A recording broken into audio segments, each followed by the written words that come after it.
Hi everyone, welcome and thank you for joining this Hangout on Air. Today we are talking about preparing your PPC agency for 2017 and beyond, okay? So what that really means is whether you're a one-man band or someone who's aspiring to develop a PPC agency, or even if you have a much bigger agency, I'm just going to be talking through some of the challenges that you may already be facing or that you may be likely to face throughout the year from a technical point of view, from a client management point of view, operations, business development. Really take a close look at every aspect possible in the time that we have, and we'll see where we go with questions as well. As you may or may not be aware, there is a questions facility for you to enter through the live chat as well, so feel free throughout to enter your questions. As a reminder, housekeeping on Google's behalf here, this is a live event, so although it's being recorded, please make sure to enter your questions live and we'll get to them if we can. All right, so moving on to today's agenda, there are really 4 key things that I want to address for you and make sure that we have time to discuss. We'll start off with market challenges, really just taking a look at what's going on around us. What are some of the potential threats, things that might make our lives a little bit more difficult as agencies or providers of pay-per-click and specifically Google AdWords services. Moving into that will be AdWords technological changes, because AdWords moves at a very fast pace, and they are very good at keeping us up to speed and helping us out. But I do have a few tips on how you can utilize various things to try and stay ahead of the game and ultimately run a better agency. Then we'll talk about client management, and we're really going to get stuck in here because this is a huge aspect of running an agency. Without clients, you have no agency. And ultimately, what you want to do is reduce your churn rate, increase your retention rate, and grow your existing clients to have a successful agency. So we'll spend some time on that. And then we'll finish off with some business challenges. So, assuming you've mastered the market challenges and the technical side of things and you're keeping your clients happy, how do you turn all of that into a profitable, successful business? And what does that mean for you? And there is a Q&A at the end, but as I've touched on, we're very keen to get your questions throughout as well. And there is a live feed, so if I'm able to see something during the presentation, I'll do my best to address it then. If I don't get to it at that time, we will certainly go through them in the order they were received at the end of the presentation as well. Okay, so let's just dive straight into the market challenges section, all right? So this list could be almost limitless in terms of what is going on around us, who or what is making our life harder as digital marketers and pay-per-click service providers. For me, I've picked 3 top things to talk to you about here. As you should be able to see on the screen now, we have ad blockers, and then we have competition against other agencies, and then we have competition against other advertisers, okay? So what does that mean for all of us, and how can we deal with each situation? I put ad blockers first because it's becoming a more and more common theme at, events that I attend or blogs that I read online. People are becoming more and more concerned about the rise of ad blockers. But weirdly enough, for me personally, I've never worried about it because I know some people, or a growing percentage of people, do use ad blockers in their browsers when they're searching, for example. I think ad blockers are really aimed at stopping the spammy ads, right? The pop-ups, the pop-unders, the malware, all these things that are not a good consumer experience or viewer experience. So if you think to yourself, how much of a threat are ad blockers to me? You really have to ask, am I running spammy campaigns or, unethical campaigns? And if you are, then there's a fair chance that you are more likely to be negatively affected by ad blockers than those who are running clean campaigns, straightforward Google AdWords, search, display, remarketing, video, whatever it might be, type campaigns. And I think that's, just to put it into perspective, is it something to worry about or not? We can read the stats all day long, and there's no point in that, because unless they apply to you, there's no point in worrying about them. And I think at the same time, with regards to worrying about them, if anyone should be worrying, it would be the publishers, right? Google, Facebook, Twitter, all these people who actually facilitate pushing out the ads, because, you know, this is their main revenue source. And, you know, so they have our best interests at mind to keep us, the PPC agencies, able to freely run ads and get successful results. And, you know, let's think outside the box a little bit as well. Okay, so AdWords isn't all about search. Certainly a huge factor of it, but it's not all about it. So, you know, more and more in-app advertising is happening. And that's something that, whilst not impossible, is harder for ad blockers to reach. So have you thought about, if you are unlucky or for any reason being negatively affected by ad blockers, how do you pivot your strategy?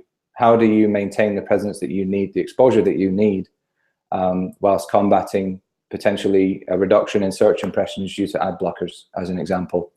Well, you know, this is when in-app display campaigns, for example, become valuable, because in the vast majority of apps, unless you're running some sort of sophisticated personal software, you're unlikely to be able to block ads comprehensively in that regard. So really just a top level point there.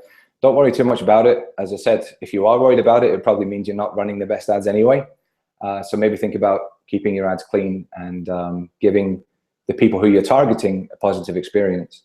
And that doesn't obviously just apply to the threat of ad blockers. You should be doing that anyway. You know, for example, with any display campaign you're running, what's your frequency capping policy? You know, how often are you allowing your campaigns to target the same person before you irritate them? And ultimately, people will only block ads on certain websites or pages or domains if they're irritated, for the most part, by the ads you're serving them. So that's something to keep in mind. The next point is about how do you survive and or grow in an environment that is becoming increasingly saturated by fellow agencies or rival agencies and service providers of pay-per-click services. Now, I'm coming up for my 12th year of doing PPC, 4th year of running a business for PPC. And if I think back, you know, to late 2005, 2006, back then, this wasn't really a concern. You know, there was only, in your local area, perhaps a handful of agencies, so to speak, who offered the same services as you. The competition wasn't that great, either for getting a job or for landing a deal with a prospective client as an agency. But certainly I've seen it myself that this is, you know, growing almost exponentially in terms of the competition that you face as an agency from other agencies. And as well, with the world becoming more and more connected, it's not just anymore. You know, there was a time when if you were an agency based in Glasgow or London or New York, Delhi, wherever you are, there was a time when all you had to really worry about was the 3 agencies in the same zip code or postcode as you. And naturally now, really, a lot of agencies work remotely. I know from our point of view, you know, my agency, we're a worldwide business. You know, we have clients on every continent, you know, so that every language. So geography is no longer a barrier. And along with more and more people getting into the industry because they can work remotely, causes an increase in competition for you. I'm sure if you have good relationships with your clients, they will have told you by now several times that, you know, every week I'm getting approached by another agency because, you know, they've done a search for my ads. They said I'm not coming up often enough. They said there's a mistake in my ads. They said my landing page isn't good enough. Whatever it might be, right? It's other agencies trying to poach your clients. And that is the inherent competitive nature of what we do. I'm sure that's happened to all of you, and you've probably done it to other agencies as well, all right? There's no right or wrong with that. It's just the way the PPC world works. So the question is, how do you protect yourself from that? And how do you make sure that even if there are other people gunning for your clients, how do you stop that from, you know, stop them from succeeding in doing so? And for me, it really breaks down to 3 things, which you should be able to see on the screen: pricing, self-auditing, and giving top service. Okay. In regards to pricing, I'm not for 1 second suggesting you need to compete on price. If you're a 20-man agency with millions of dollars of customer spend. You can't compete on price with a freelance PPC specialist who, works from home, as an example. But at the same time, if your pricing is fair and more importantly clear, right, the client knows this is how much money is going in every month and this is what's coming out, then you give yourself a greater chance. Because if the client is looking at your invoices and your bills as an expense rather than an investment with a positive return, you're going to be in a weaker position as and when they get tempted by other agencies to leave your services. So think about how you can make your pricing competitive and clear without compromising, obviously, the income that you need to get to survive and grow as a PPC service provider. But from a practical point of view, you shouldn't be worried about other people searching for your clients' ads and conducting audits of your clients' campaigns as a means to get them in against you if you have good campaigns. So by self-audits, what I really mean is, as I touched on earlier, I'm sure that all of you at some point as a PPC service provider have been invited to go and review someone else's PPC campaign for a client that they're currently running, but they're maybe not 100% satisfied. So they've let you in as a service provider to look at the campaign and say, can you do a better job or not, right? So you need to think to yourself, when you do those audits to try and win a client, what are the kind of things you're looking for? What are you digging for? What are the most common mistakes you find? What are the missed opportunities that you find? What are the technical errors that you find? And when you combine all of these things, certainly from our point of view, we regularly do these audits because we're invited to, we're approached by the client. They say, we're running PPC, but we're not happy with the results. Would you take a look and see if you think you could do a better job?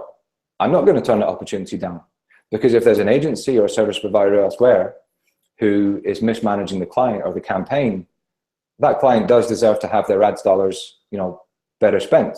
So, it's an inherent part of the industry, but I know from doing those audits myself and within our business, the most common type of things we find, right? For example, the amount of campaigns which are still not tracked comprehensively is astounding. The amount of campaigns where the change history log is basically empty months at a time when the agency who's currently managing the campaign is being paid a monthly retainer is astounding. So, those are drastic examples, but if you actually compile a list of all the things you typically find when you're auditing someone else's campaign, think how can you apply the same logic to your own campaigns? And this doesn't matter if you're, as I said, a one-man freelance PPC agency, or if you're a multinational 100 staff plus agency. So you can do it inter-team or you can outsource it. And sometimes we actually do that as best practice anyway. For our bigger clients, we regularly get an internal, so say for example, we have a campaign manager who is dedicated to managing that client's PPC or AdWords campaign. That's great, but after 3 months, 6 months, 9 months, whenever it comes, 2 years, a campaign manager can become blind to certain things, right? They're so used to the rhythm that the campaign is in and the setup that they're happy with, they're not really looking at it with a fresh perspective for any potential issues or opportunities. So as well as assigning that campaign temporarily to a different team member, if you have one, you should bring in an external auditor. We've done this on several occasions and we're honest with the clients about it as well. And they like that. They love the approach of, we're doing our best for you, but like anything, if you look at it for too long, just as if you're writing a paper or an essay or an article, you're going to start missing things. So you bring in these people to look at the campaign, identify any, mistakes or missed opportunities, and you correct them yourself before someone else, an external competitor agency, has the chance to come in and swoop away your business because you've missed some important things. So on top of that, I think the second most important thing is delivering a top service. It really doesn't matter how brilliant a technician you are if you're not layering that with an excellent customer service to your clients. So, if you have excellent customer service, if you're proactive, if you're responsive, if you develop a really good relationship, if there is an opportunity for that account to be poached away from you, the chances are, instead of it being poached, they'll tell you. I've had several instances where some of our top clients have forwarded audits to me from rival agencies of their ads, simply to help me. They say, look, we know you're doing your best. We know you're working hard. However, this random agency decided to review our ads in Google results, and they found a couple of things. If it's useful to you, feel free to use it to improve the campaign. But if you don't have that relationship, they'll use it against you. And that's a really important thing that you have to keep in mind. So now let's think about increased competition against advertisers. All right, this is something that comes up a lot. 10, 11, 12 years ago, PPC or AdWords was the kind of place where there weren't that many advertisers. You could bid on a keyword. If you found a gap in the search results, you could, get those clicks for 2 or 3 cents or 2 or 3 pence. And obviously it's evolved enormously along the way. And at the same time, it's become more and more popular, right? People are shifting away their advertising dollars from traditional media to digital media. And a huge part of that is performance marketing and or pay-per-click. So you got to look at, okay, well, a strategy that might have worked 6 months ago, 18 months ago, 2 years ago, 3 years ago, isn't going to work anymore, because maybe those keywords or campaign types have become too expensive for your client and for your client's budget. But that's an important thing too, right? The one thing that will never work is having a fixed AdWords budget year over year. If you've had a client for 3 or 4 years, if they started out at $1,000 a month in 2012-13, that might have been fine then. But if the cost of traffic since then, because of increased competition, has increased the CPCs by 50%, then your client cannot expect the same results from the same budget. So, but that's your job. You have to tell them this. You have to look at how are CPC prices increasing across the board in certain industries and certain niches for certain client types. And if you see your client beginning to struggle, not because their conversion rate is declining, but because the CPC is increasing from the same budget, therefore they're getting less traffic and less conversions, you need to be suggesting to them what is the new optimal budget. And ultimately, clients need to bring enough chips to the table to compete. Otherwise they get left behind. But I think rising CPCs is not in itself a bad thing. As long as you're evolving the campaign and using the opportunities that are available to you, i.e. improving the conversion rates through SMS extensions, through expanded text ads, through optimized landing pages, utilizing all the new features that come alongside the increased competition, you can stay ahead of the game and keep getting good results for your clients. But you can only do that if you're proactive and if you have a good relationship with your clients, and you give them a frank assessment of where they're at, perhaps quarterly, with regards to the suitability of their budget against the rival advertisers for their keywords or service offering. Okay, so that's just a little summary about market challenges. As I said, we could spend probably the whole session on this, but in the interest of time, I am going to move on now. So, the next item is AdWords technological changes. Okay, now whether you've been doing PPC for 3 months, 3 years, or 10 years, I'm sure by now you can all agree that AdWords moves at a very fast pace, which is brilliant, because it keeps innovative things coming our way. It gives us new opportunities to serve our clients' ads and ultimately get better results for our clients' budgets. However, obviously that comes, training difficulties, rollout difficulties in terms of keeping up with the changes required. So I'm going to spend a little bit of time just going through a few of the key challenges that you might face in this regard. So let's focus on sort of the first area, AdWords features. So directly within AdWords, what are some of the recent things they've changed over perhaps the last 12 months, and what are some changes that are coming? I would say the most obvious is the AdWords user interface.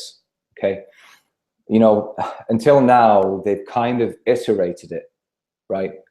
So although it has some differences, the AdWords interface you see today, if you're not already on the new one, is pretty similar to the interface you will have seen 3, 5, 10 years ago, just with certain upgrades and enhancements. To use the expression throwing the baby out with the bathwater, that's pretty much what they've done now with the new interface, and for good reason. You know, from my point of view, the new AdWords interface actually is a much better reflection of AdWords Editor.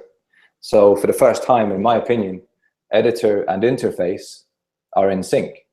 And when we got a preview of this, I think it was last May or something, it was the first thing that came to my mind. You know, when I was looking at it, I was thinking, okay, there's an awful lot of changes here and lots to take on board.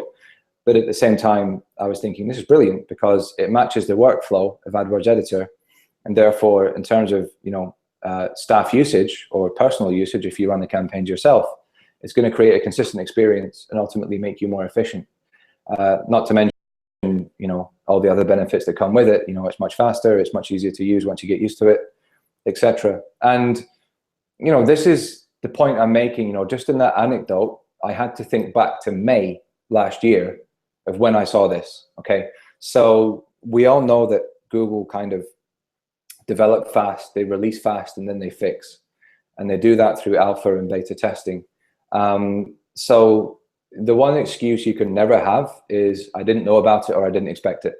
Because if you are keeping your ear to the ground and you're aware of what's going on with the technology that your business relies on, as I hope you are, then this isn't a surprise. So the only reason you would struggle once, for example, the new interface becomes mandatory is because you haven't prepared, right?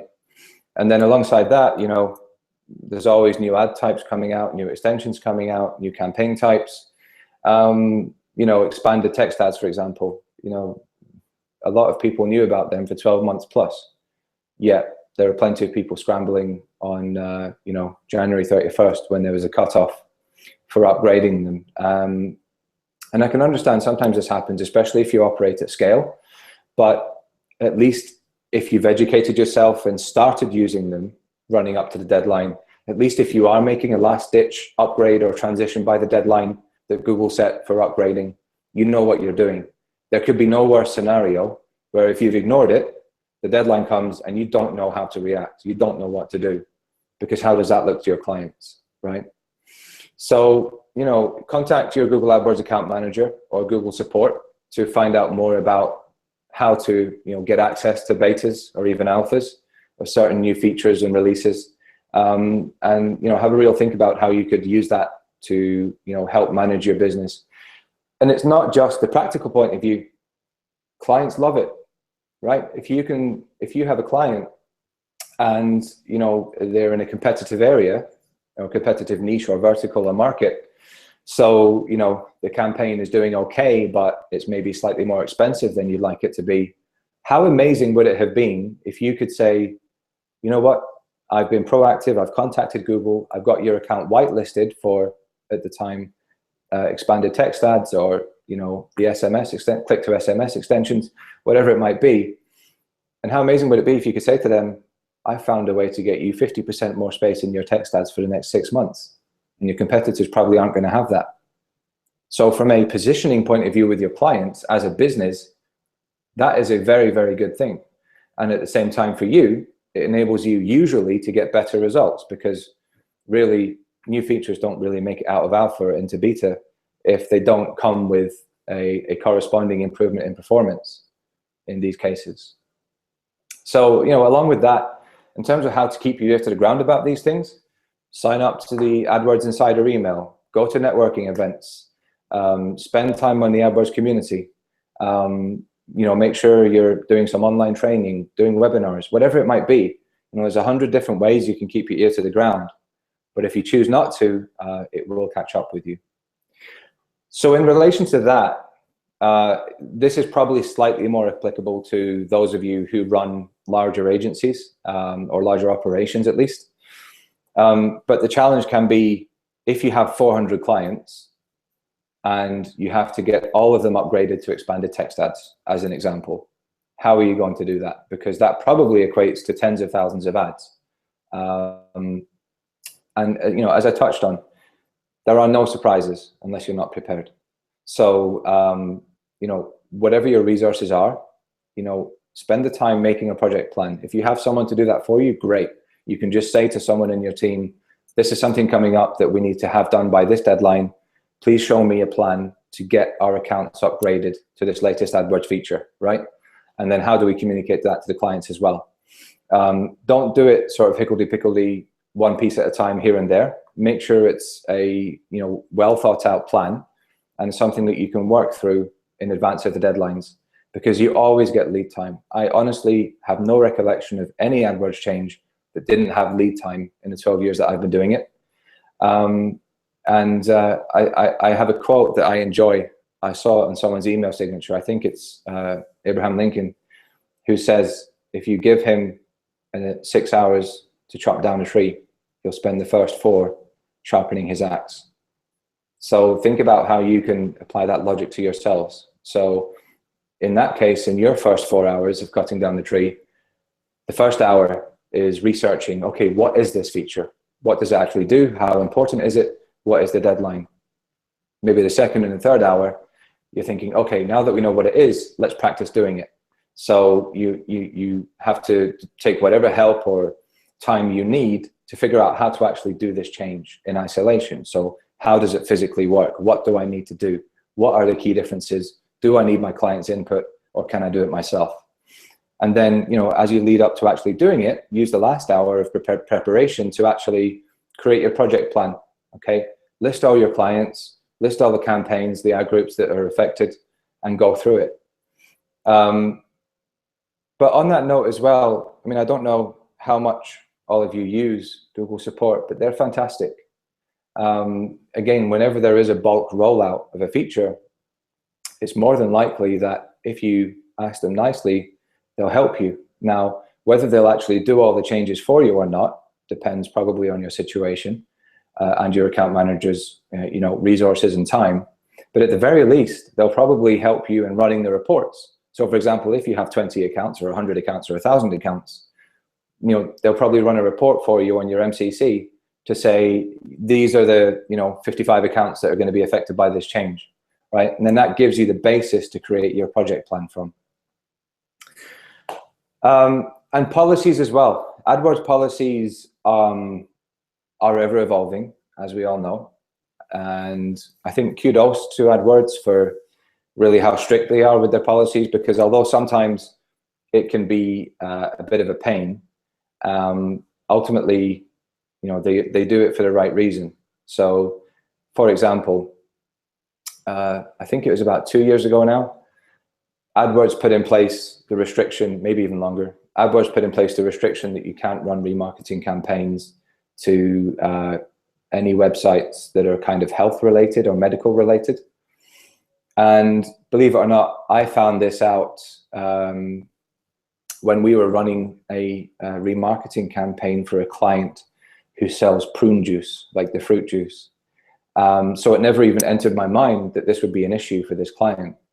And soon enough, the ads got disapproved. This was a campaign in Italy, but it was going to go worldwide. And I called up support, and you know, they explained to me that really anything that has health benefits, as an example, is not allowed to run a remarketing anymore. Now, think of that what you like, but that's the policy. So we were kind of lucky with that, because we found this out in Italy, and this happened to be one of the first countries rolling out. So most of our business is in the UK and North America. So by the time it rolled out, we were ahead of the curve. You know, we knew it was coming, so we're able to warn our clients and, you know, make other remarketing plans for them if they were affected. And you can understand why. You know, if you have a bad illness and you've been researching it online, the last thing you want to do is be followed around by banners which are you know, saying something about the illness that you have, especially on different devices, and maybe you're not at home, so if you're at work and these things are popping up. So, you know, I can understand it. So in other words, you know, that's just an example, but you do need to keep your ears to the ground for AdWords policies. And, you know, if things do get disapproved, you know, take it seriously, because it could have an impact across your whole business. And again, apart from all the usual methods to keep your ear to the ground, utilize AdWords support. If you have an account manager, keep a dialogue open. You know, is there anything coming that might affect my campaigns in the next few months? Are there any policy changes in the pipeline? And also, you know, the AdWords community. The main reason people go to the community, or a huge part of it, is to post problems. So, you know, if you keep an eye out there and see what problems other people are facing, that might be a problem that's making its way to you, because Google don't roll things out, you know, immediately across all channels and markets. So yeah, please keep your ear to the ground for policy changes, as that could really devastate your business if you do not. I've just realized I didn't really tell you at the start of the meeting that I'm a Google AdWords top contributor. For the avoidance of confusion, I do not work for Google. But since we're talking about the AdWords community now, it's just worth mentioning I'm a top contributor from the community, and to help out Google in relaying some important messages to you, this is why I'm here today. So I hope you're finding it useful thus far. And just again, a reminder to, you know, keep your questions coming in. Before I move on to the next slide, there are a couple questions coming in that I'm going to just try and address now. I have one that is, what is the best way to keep up to date with AdWords changes? Okay, so I've probably already touched on this since the question was asked. For me personally, the #1 way is to have your relationship with Google themselves, right? So if you have an account manager, that's great. Just set the expectation with them that if you know of any changes coming, please give us a heads up. But don't worry if you don't have an account manager, right? So there's nothing wrong with you periodically calling Google support, right? Put it in your calendar once a month, call Google support. Are there any new changes I need to know about? Are there any policy changes? Or are there any new features that are going to become compulsory? And ask them that way. But really, you know, as I mentioned earlier, the networking, whether it's in person or virtual, is honestly the best way to keep on top of your game and ahead of the curve in relation to AdWords. From a personal point of view, I started using the AdWords community, or as it was known then, the AdWords Help Forum, in 2007, when I was, you know, in the early years as a PPC professional. And I was using it just to solve day-to-day problems. You know, the first time I used the community was because I was getting a bug, an error message in my AdWords editor when I was trying to do some changes to a client campaign. And then just the more I kept going back to it and using it, it wasn't just going back to post my own problem and get someone to help me. It was actually to read other people's problems and you know, see what solutions other people are coming up with, and using that information to help my own business or my own campaigns for my clients. So I can't emphasize that enough. And of course, if you're ever lucky enough to get the opportunity to go to, you know, digital marketing or PPC networking events or conferences such as HeroConf, you know, those are fantastic things to do as well. All right. And as a very minimum, please make sure you're signed up to the AdWords Insider, because that's where they do post all of their most important updates direct from the source. I have another question here. What is the best practice to manage clients' ads? I'm not sure exactly what you mean by that, whether you mean from a technical point of view or from a strategic point of view. So what I'm going to do, I'm going to move on, but if you could post some clarification on what you mean by that, I'll try and come back to the question and help you out. So just give me a little bit more information on what you need.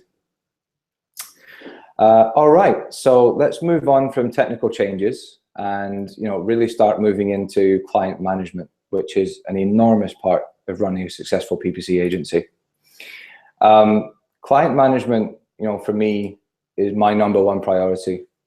It really always has been. And I think as long as you can and do develop good relationships, working relationships that may develop into personal friendships, you have the best chance of succeeding. So I've put 5 or 6 things here that I think pose the biggest challenge in terms of client management with AdWords and PPC as a business. And the first one, which I'm sure you've all encountered, no matter what size your business is or how long you've been doing this, is the clients who have a tendency to micromanage you as a professional and or agency. In other words, they're telling you how to do your job, right? They're telling you how to run a campaign, how to fix a problem, how to set something up, how to approach something. The first thing I would say about this is they're not always wrong, right? It's easy to get your back up and say, this is my job, that's your job, leave me alone. But as tempting as that is, and I'm not encouraging micromanagement, sometimes clients do point out valid things. And it can happen, whether it's a mistake you've made and they found it in the search results, or something they observed in the reports that you didn't observe, whatever it might be. So before you deal with it or react to it, ask yourself the honest question, do they have a point? And if the answer is yes, then accept it, be grateful, and take the appropriate action. However, if the answer is no, i.e. the client is trying to tell you to do something that is not valid or not a good idea, i.e. not in the best interests of the campaign, then there's a few things you can do which will help you resolve the situation. For me, my policy has always been stats first, right? So in other words, I don't accept a point if it begins with I think. Because if a client is telling me I think something, something, something, and telling me to do something, it's not valid. I need to know, is that a valid point or not? i.e. do the stats, does the performance indicators of the campaign back up what the client is saying or not? And if it does, or if the stats do back it up, then again, revert to option A, which I said is accept it, be grateful, and fix it. But I communicate this approach to clients. Sometimes, for example, if you've just finished a proposal and you're about to start building the campaign, the client may be trying to give a little bit too much input on the way you're building the campaign, or fixing a problem.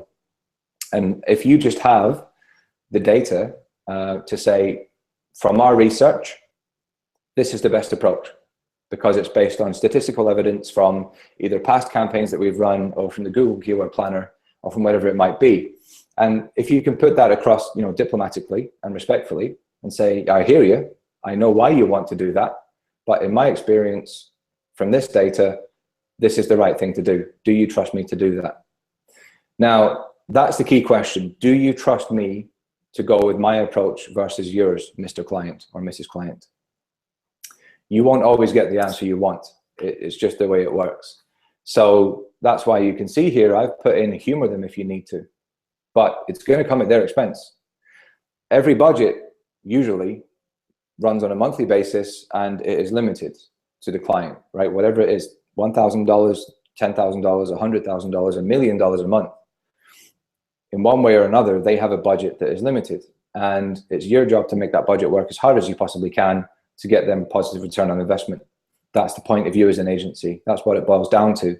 But sometimes if you're backed into a corner and you have a client who's very forceful with their philosophy of how you should be running the PPC campaign, the best way to diffuse the situation, if putting the stats first and all the valid arguments hasn't worked, is to do it, right? So if they say to you, I think you should use these words in the ads, or I think you should bid for top position, or I think you should run these keywords on broad match, not phrase match or exact match, or I think you should have that placement in the display network, or whatever it might be, do it, but in a controlled environment. So you say to the client, okay, listen, we have a difference of opinion. I respect your input, and I hope you respect my input. So here's what we're going to do. You have your monthly budget of, let's just say, $1,000 a month. Let's run your idea with 50% of the budget and our idea with 50% of the budget. And at the end of the testing period, whether that's a day, a week, or a month, we're going to circle back. We're going to see which approach yielded the most successful results, and we'll take it from there. Now, be prepared. Your method might not work. Their method might work, and you have to swallow some humble pie. Again, it's how you deal with it. If it turns out that their ads did way better than yours, then so be it. I actually have had, that doesn't really happen very often, but in a case that I'm just thinking of out loud, we've definitely had some situations where we've set up a campaign the way we think is best. We've written the creative the way we think is best. We send it to the client for a pre-launch approval, and they send it back with the ads completely rewritten according to what they think makes a good ad. And if you can't win them over, so we had to run our ads alongside their ads on an even rotation for 30 days. And in the end, our ads had, a click-through rate and conversion rate about 4 times better than theirs. But on the next catch-up call, we just said, as you asked, we ran your ads, we ran our ads. Here are the results.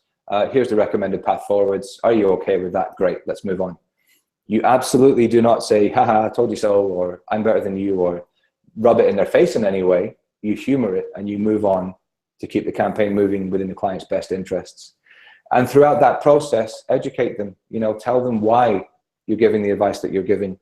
What is it based on? What's the research? What's the experience? What's the case study? To help them understand why you don't always agree with their path, but keep them with the feeling that you have their best interests at heart, which of course you should. Okay. So let's move on to when you come under microscopic scrutiny from your clients. This is not uncommon. And especially today, I think clients' expectations are evolving to a stage where they're really able to analyze everything you're doing, both in terms of actions and results. So again, I'm just going to use the example. In 2007, for example, I'm thinking of a particular client. They had a relatively large budget, about £750,000 a year. And we were very, very, very basic in what we could track back then, right? Call tracking wasn't a standard thing. Live chat tracking wasn't a standard thing. Form fill tracking was standard, but had its weaknesses. So ultimately, you had a situation where you're spending, thousands of dollars or pounds a day, and you weren't expected to be able to prove that much. So they spent more time focusing on your actions. So what are you doing to earn your fee today, guys, right? And you had to just sort of justify what you're doing that way. As long as they think you're doing the right thing for the right reasons, they generally left you to it and let you do your thing. Fast forward 10 years, nowadays, clients can listen to the phone calls in real time coming from PPC campaigns. They can see the results real time. They're asking for more information about what you're doing to earn your fees because they have 3 other competitive agencies knocking on their door trying to steal the account. So the best thing you can do is embrace that and use it to your advantage. So number 1, track everything to the nth degree, right? So if we have a new client, by standard, we will ask them for a very minimum for keyword level call tracking and form or online conversion tracking, right? Whatever it is, whether it's e-commerce or lead gen. And that is our absolute standard. And it's our policy not to launch campaigns without these things being in place. Otherwise, we don't know what's going on with the campaign and they don't know what the return on investment is. In very, very, very rare cases where there's a technical issue stopping us from getting all of our tracking installed, we basically get the clients to sign a waiver saying, I'm forcing you to launch it even though you haven't got all the tracking in place. But for the most part, that doesn't happen. So you're setting yourself up for success by comprehensively covering all the tracking options. To give you another example, we have a relatively large client in the UK. They have a relatively large budget, and they're all about online bookings for car servicing. And they're developing a new website, and they're a brilliant client. We love working with them. And they involved us in the development of their new site. So they came to us and said, this is the direction the new website is going in. We wanted you to look at the PPC landing pages that we're creating to make sure that you think they're aligned with the strategy of the campaign and will have good conversion rates, etc. So on one hand, they were asking for the best practices from us and what we wanted them to do with the landing pages because we weren't developing them. But just by coincidence, when we were on that call, we noticed a live chat pop up on the new site. It was on a staging, so it wasn't real, but we could see they had it installed. So we said to them, because they don't have this on the current site. So we said to them, what's powering this live chat? And they said it was whatever it was. I can't remember, bulk chat or something. And the first thing that came to our minds, and we said it right there on the call, does this enable tracking for AdWords? Because if you're sending, thousands of clicks a month to a landing page, and the user has the option to call, book online, or live chat, it's no use only being able to track 2 out of those 3 things. You have to be able to track everything. So in the end, it turned out the solution they were going to go with for live chat did not allow AdWords conversion tracking integration. So we found them another option, which I think was live chat. It's actually called live chat. And that does allow you to install an AdWords tag within the live chat script so that you can assign, a keyword click to triggering a live chat, because that's a conversion. You need to be able to know that. So as well as implementing, as much physical tracking as you can, there's 100 other examples. You need to be transparent with how you display that in your reporting. So, what we do is we have a singular platform that pulls in traffic from AdWords, Bing, Facebook, wherever. And then it also pulls in the live chat data, the call tracking data, and of course the AdWords online tracking data, and it aggregates it all in one place. So the client knows exactly where to go every day to see what they're getting from the campaign, what they spent, what keywords are working, what campaigns are working, how to listen to the phone calls that they're coming in. So they're happy that we've covered the bases. They know where to find the data, and then if an issue does arise, they know they can reach out to us, and we'll talk about how to fix it. Now, on the access, you see I've put access with a question mark there. You have to make a decision on how much data you want your clients to have and how often you want to give them the reports, etc. Because there's nothing worse than if you're managing a client's AdWords campaign, but they're also signing into it in the AdWords campaign and making changes of their own, right? Because how can you be accountable for the results if the client is going in and either adding new things that you didn't agree, or undoing some of the changes that you made because they didn't understand what you were doing, which can have a very, very negative effect on campaign performance and ultimately takes away your accountability. So I know there's various policies that Google has in relation to sharing of information and access, but you've just got to develop the relationship with your client at the end of the day to say, if you want me to do this for you, I need you to trust me. And that means you're not going in the account every day. You're not making changes of your own. You're not undermining, what I'm doing. Because if you don't have that relationship and they do have access to everything, it's a catastrophic combination that's ultimately going to lead in you losing the client and harming your PPC business. So scrutiny is not a bad thing as long as you're prepared for it and you know how to show that to the client and share what's happening with the client. The only time scrutiny is a bad thing is if you have something to hide, which is a whole other thing.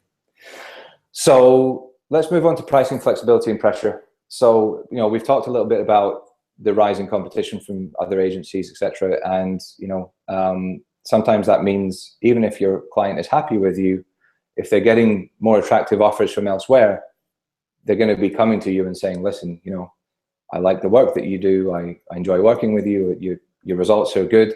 However, I can get the same service on paper from this agency over there who are, they have half the fees, as an example. So, like I have on the screen here, cooperate where possible, right? Don't dismiss it.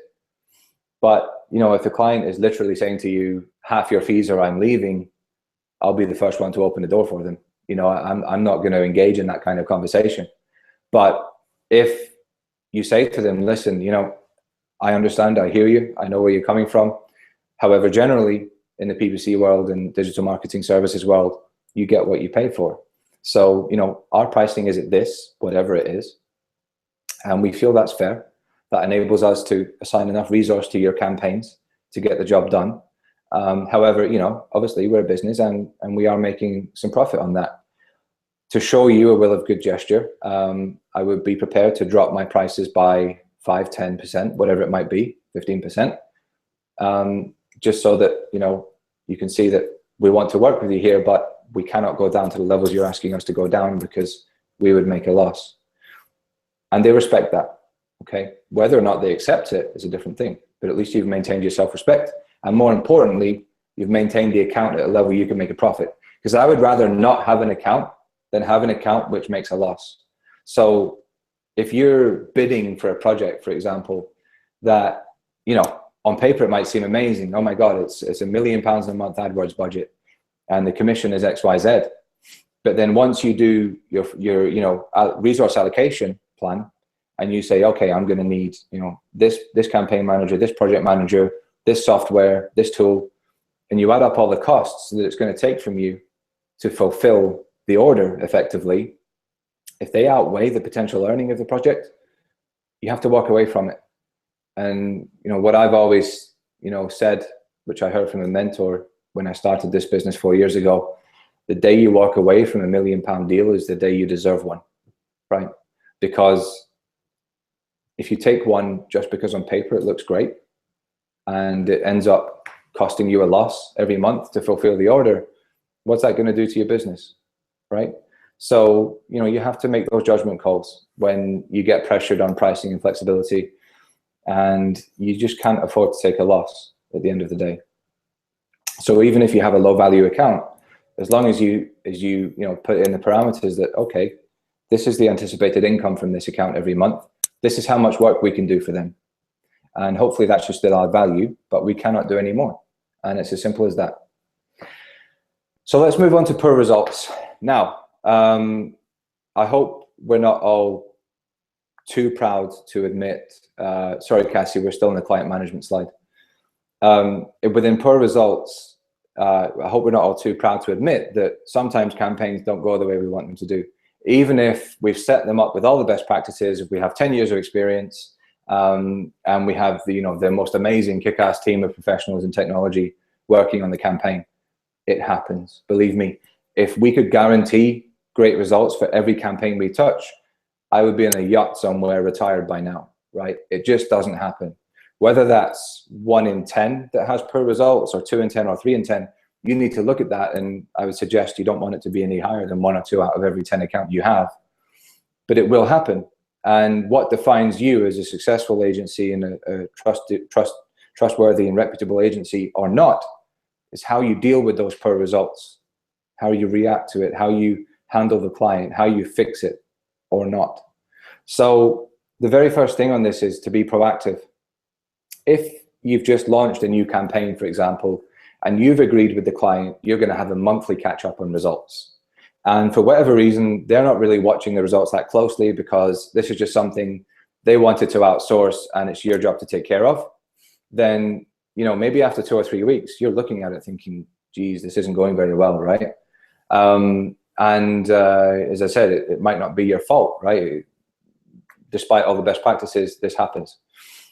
The absolute worst thing you can do is hide, right? If the first thought in your head is, right, I need to cancel that meeting, I need to hope they don't notice the reports, and we just need to try and avoid them until we fix it, you're going to lose the client. So how can you be proactive about this? Well, I would much rather reach out to a client after 2 weeks and say, hey, just taking a quick look at your campaign for you. Despite the strategy that we set up with, which by the way you signed off on, and everything we've done since then, the campaign really isn't getting the results that we expected it to. So here's what we're going to do to fix it. And then you would list out whatever it is that you're doing. Is it you have to pivot the strategy, right? You were running search and remarketing, but in actual fact, the search isn't working very well. So you're going to switch it to display or video or whatever it might be. So is it a pivot in strategy? Is it a change in optimization approach, right? Sometimes you might choose to launch aggressive and refine, right? To learn quicker. Or you might choose to launch modestly, for want of a better word, and then build it up once you begin to learn what works and what doesn't work. So, maybe it's an approach like that. You have to say, whoa, this isn't going very well. Let's kind of reverse here. Let's take a more modest approach and tweak the settings, whatever it might be. It doesn't really matter what it is. What matters is that you're communicating it clearly, openly, and honestly to the client before they come to you. Because I guarantee you, if they come to you, you're on the back foot and you're already thinking how you can lie to get yourself out of this, right? You're thinking, oh, how do I fudge these numbers, or how do I blame this on someone else? That doesn't work, and you're not going to keep the client. The most important thing you need to maintain as a PPC service provider is your integrity. And more often than not, being proactive and honest is disarming. What can a client say to you if you've already said everything for them? And if they can see you have a proactive plan to fix it and you have their best interests at heart, you'll be fine. So when you do have that situation, tell them what's going on, set the targets for the improvement, clarify when it's going to be checked in on and what the milestones are. And ultimately, if it gets to the stage, maybe after 2-3 months, you might have to say to them, it's not working. It might be an unfortunate combination of your website, your market, your product or service, the AdWords competition, whatever it is. Sometimes it just doesn't work for certain clients. So don't let it drag on if that is the case. Nip it in the bud and do the right thing. And that kind of relates to the last point on this slide, which is human error and or mistakes. Okay, no matter how much we start introducing technology into our operations, whether that's bidding automation, reporting automation, whatever it might be, mistakes happen. I still make mistakes. My team makes mistakes, and I'm damn sure all of you make mistakes. And it's how you handle them that defines you as a successful agency or not. And again, the most important thing is to be honest. Okay, but literally the first thing I do, if my team come to me and say, Jack, we've messed up here. We're really sorry. This is what's happened. This is how we fixed it. And everything should be fine from here. When that's the case, I'll just take that information, I'll pass it on to the client, and I'll say, hey client, I'm extremely sorry, this issue slipped past our QC or QA, and this is the problem it's caused. This is how we fixed it, and this is how we're going to move on. By the way, it was our fault. I'm going to give you a credit for our fees for the time that the error was live. I hope we can move on from this. 9 times out of 10, they'll say, perfectly understandable, don't worry about it, let's just make sure it doesn't happen again. And then that's the bit, you don't relax at that point. You have to say, okay, the client's now okay. How do we make sure it doesn't happen again? Is it a training issue with your staff? Is it an issue with the technology you're using for your reporting or for your bid? Just have a real good think about what the problem is. I'm now moving on to my last section, which is business challenges, before we finish off with the Q&A. Cassie, if you can hear me, I think the slides might have gone off the screen. In any case, I'll keep talking. So on to business challenges. So let's assume you've mastered the technical changes that are going on, you've mastered your client management, and everything else is great. You still have to turn all of that into a successful business, and I would assume a profitable business. That's why we're all here. So just a few quick tips on team development, business development, your team output, managing your volume, and ultimately working towards higher profitability. So as for team development and retention, the thing that I've learned is recruitment and hiring is probably one of the hardest things about managing and running a business. And really, you just have to throw yourself in there and be honest. So whether you're recruiting someone or whether it's with an existing team member and you're assessing their position, potentially their compensation, a role change, whatever it might be, just be honest with them. Tell them, this is the budget I have to work with. This is honestly the opportunities that I see available for you. This is where I see you going in the business. Because the number one thing I think people detect is lies. And if you have an issue with a person in your team or with a person you're potentially going to recruit, there's no point in selling them something that doesn't exist. So you tell them, this is the business, this is the role, this is the opportunity, this is the pay. Does that work for you? I hope it does, because I want you to work with us, but if it doesn't, I understand. So in conjunction with that, I think education and opportunities is really what's most important to developing your team and equally retaining your team members. As long as your team are happy with their environment and their basic job, what everyone really wants as a basic human being is education and increased opportunities. So as long as you can be honest with them and create the opportunities where possible, whether that's promotion or taking on new challenges or doing different things, that's really what you're looking for, and that's what they're looking for. So for example, we have a training budget for every staff member. They know exactly how much it is, and they can use it really for whatever they want, as long as it has some alignment with their role or function in the business. So they like that fact, and ultimately you have to have a shared vision. Your team need to know where you're going with this and what you're trying to achieve, and they need to know what part they're playing and what the benefit to them is going to be as and when you achieve that goal. So just conscious of time, I'm going to touch on a few more things before Q&A. Business development. The number one tip I can give you for growing the business throughout all the challenges, no matter what's going on in the market, in the industry, is leveraging your existing clients, right? It is significantly more profitable for you as a business if you have a client to have that client grow with you, right? So just as an example, if you have a client who has a $1,000 budget, I would rather that client increases to $2,000 budget than have another $1,000 client, right? So you would have the same amount of budget from which you would apply your fees or commissions. But the difference being with the existing client, you know, you're getting the opportunity to take them on a journey, and, you know, as they increase their success, they will increase their spend, which gets you, you know, more income. And ultimately, you don't need to, you know, go through all the setup and expense of onboarding and developing relationships with new clients. Of course, you do have to do that, but what I'm saying is don't spend all your efforts chasing after new business when you've probably got loads of business potential sitting right in front of you if you do manage your clients properly. And on the other hand, find partnerships. You know, you're not alone out there, and you don't need to see the increased competition as a threat in the PPC world. You have to see it as an opportunity. So if there are other agencies out there and you like what they're doing and you like their client base, why not reach out to them and see if they want to partner up on something, if they want to share a client, if they want to share a marketing opportunity, right? That might be, hey, there's a PPC conference going on in a few months. Why don't we, you know, both pitch in for a booth at the trade show, at the conference? You know, it could be anything, but I don't think you're really going to get very far without partnerships, whether that's technological, whether that's agencies, whatever it might be. And certainly from our point of view, my business is based entirely on partnerships, and we would be nowhere if we were just trying to do this ourselves.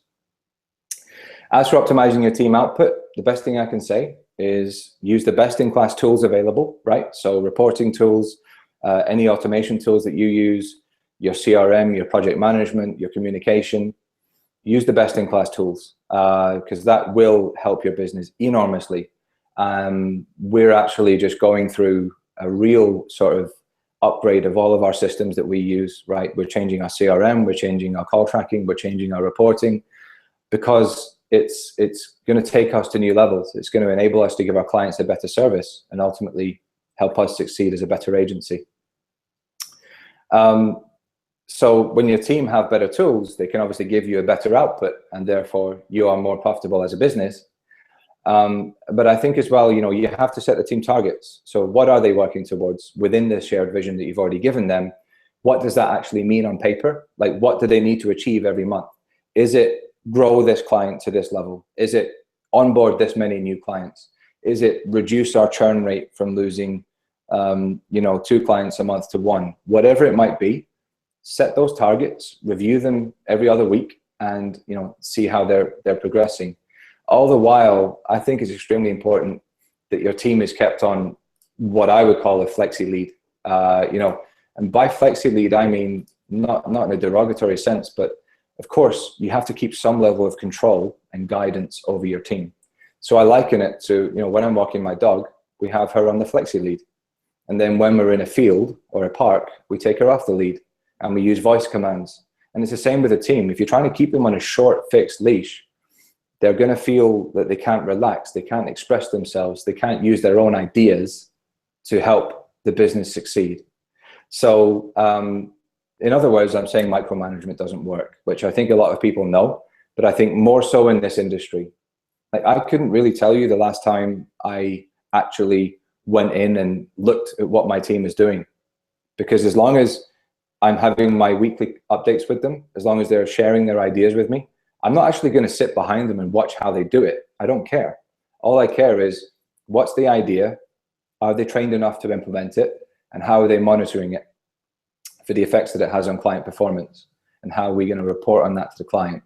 And as long as, you know, everything's being taken care of, the team will be much happier and productive if you give them this type of flexi lead environment to work on, where they know you're there if they need you.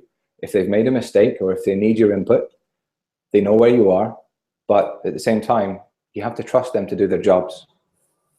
But in relation to having a team doing its job, managing volume can be challenging, okay? So this is where having a virtual bench is extremely important. I don't care how big an agency you are. For all you know, you could have a mutiny tomorrow, right? 3 of your staff could leave, 2 could get sick, 1 could, go on maternity. It doesn't matter what it is. You need to have a virtual bench. And by that, I mean external resource, subcontracting, whatever it might be, so that if a situation arises where your team is overworked or overflowed, you can still execute on the work and then make sure it's QC'd and relay it back to the client. There's nothing wrong with doing that. But at the same time, as a leader of the business, it's your job to manage the sales funnel. So if you know the team is overworked and you're doing your best to get in the new resource, i.e., more campaign managers or whatever it might be, more virtual bench staff, at the same time, if you're working on 10 proposals, maybe spread them out a little bit. Don't try and close them all at once, so that you're not giving your team an influx of work when they're already stretched. And at the same time, when you're doing this, and if you ever do have too much work to handle, whether you're an individual or if you're a larger business, you just have to make sure you're managing the client's expectations throughout, right? Make sure they understand if there's a delay with a project, they know it's coming. You don't tell them after the fact, so that they understand what's happening, when they can expect the work to be completed, and everyone's happy.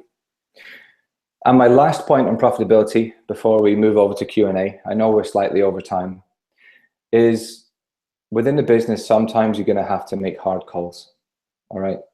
And again, this is at any level. I don't care if you're a freelancer or if you run a 100-man operation. You have to make the tough calls, because if you're procrastinating over something, it usually means you have to do what you don't want to do. Now, whether that means, sacking a client who is not profitable, whether it means changing over your systems, whether it means restructuring your organization, it could be 100 different things.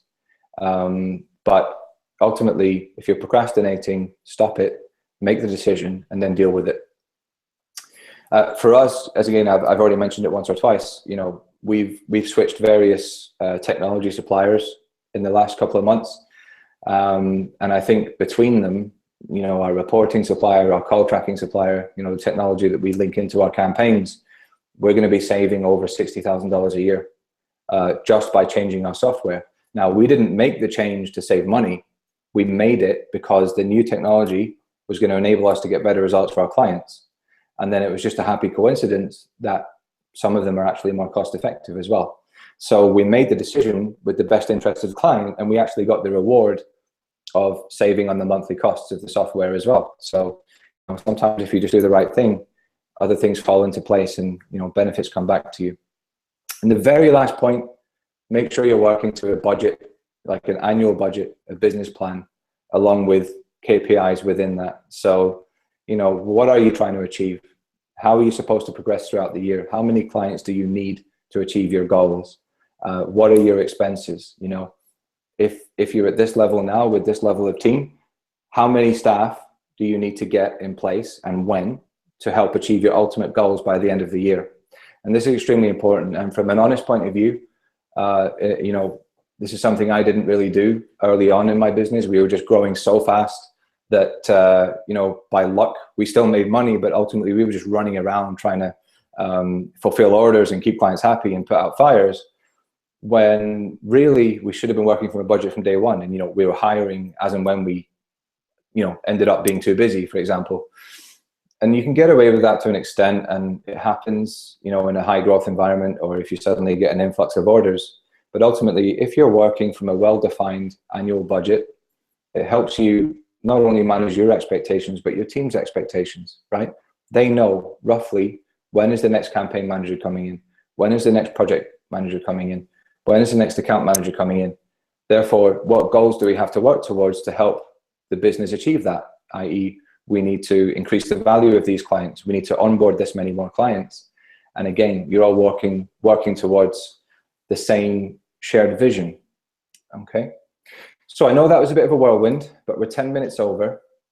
And there's a couple of questions here that I'm just going to try and read through and answer. And then I think we will need to wrap up.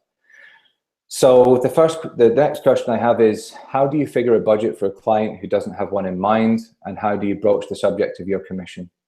It's an excellent question. For me, so how do you figure out the budget? Well, I think the first thing you have to do is figure out the strategy, right? What is the strategy that is applicable to this client? So if you have a client who happens to be a plumber, right, in a local market, say in a medium-sized city, and the plumber's just come to you and said, I'm interested in PPC, but I don't know anything about it and I don't have a budget to tell you to work from. Well, as the professional, it's your job to first of all establish what are the channels and or campaigns that are going to work best for this client. So as a hypothetical example, I would say search and remarketing with a particular emphasis on mobile, because if they're a plumber, that means they need immediate gratification. They need their phone to be ringing on a daily basis from people who need their services. So I wouldn't really be going down the route of displaying a video for this type of client. So then I say, okay, I've decided on search and remarketing. Now I need to figure out what are the applicable keywords. So go away, use the Google Keyword Planner, use it to get ideas of suitable keywords. If you already know the keywords because you have other plumber clients, great, you've got a head start.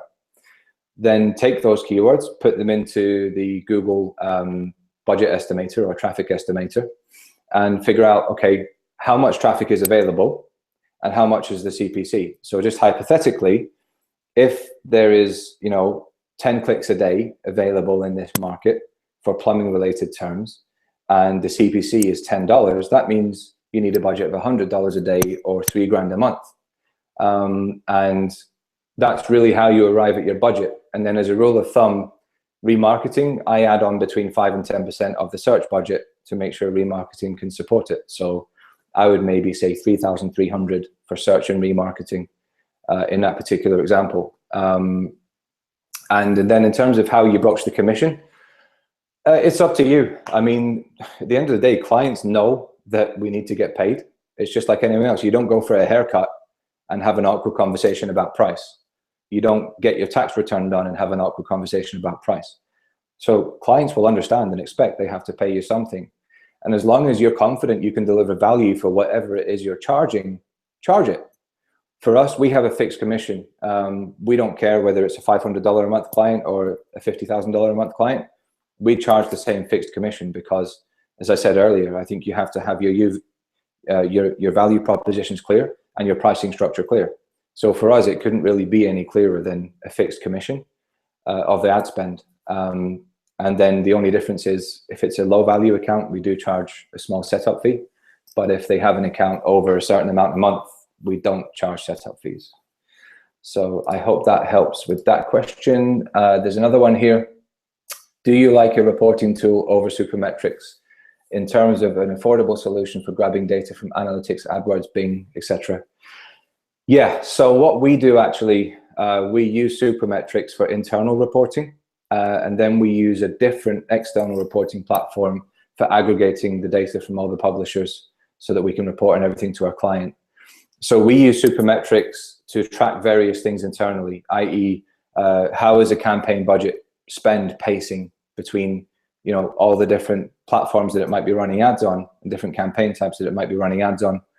And it flags various internal issues to us, whether it's spend rate or something to do with performance.